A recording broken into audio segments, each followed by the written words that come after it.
Really how we make things better. And the mayor of Cincinnati is here. He's a Democrat, Aftab Pureval, and it is good to see you, Mr. Mayor. Thanks so much for having me. Did you learn from that?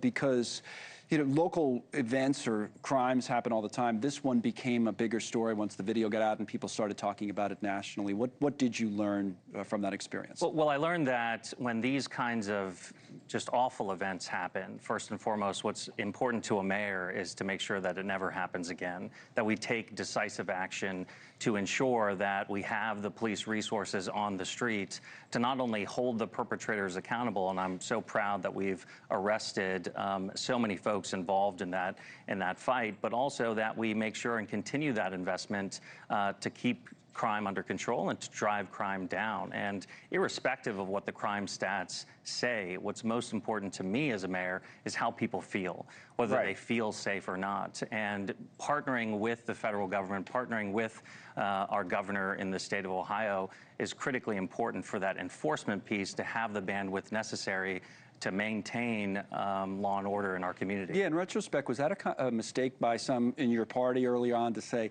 oh, crime's down, to your point, X%, as opposed to saying, well, we really still have work to do? Because it sounds like what you're saying. Yeah, I'm a mayor. I can't speak for the national party or mayors in other communities, but what I know about my community is that people want to feel safe, that they want to see police officers. That's why we are now walking beats in Cincinnati in our urban core, so that people dining out or going to for a coffee on the corner, they see the police officers, they see them interacting with our community, and they feel safe. That's why we partnered with Republican Governor Mike DeWine to send Ohio State Patrol into our city. We ask so much, Colin, of our police officers.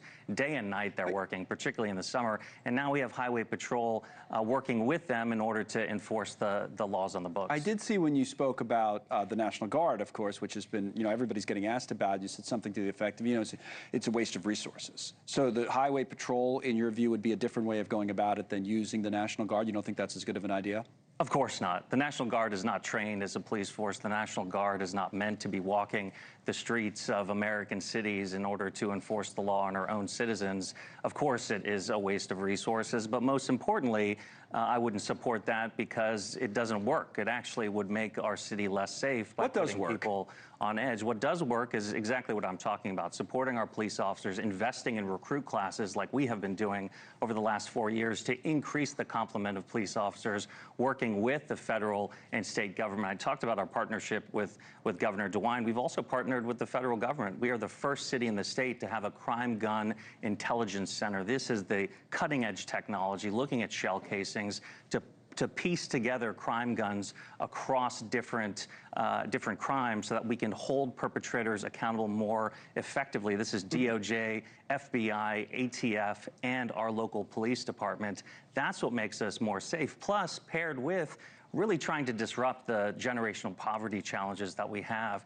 Poverty is the root cause of so much of this crime. And so in addition to supporting our police officers, in addition to prioritizing enforcement, making sure that we're investing in youth jobs, particularly as the U.S. Conference of Mayors is mentioning, teen violence and teen crime is absolutely at a critical point, and we need everyone, irrespective of partisanship, focused on it to solve it. Thank you for watching. Subscribe below and download our NewsNation app right now on your phone, and you will get fact-based, unbiased news for all Americans.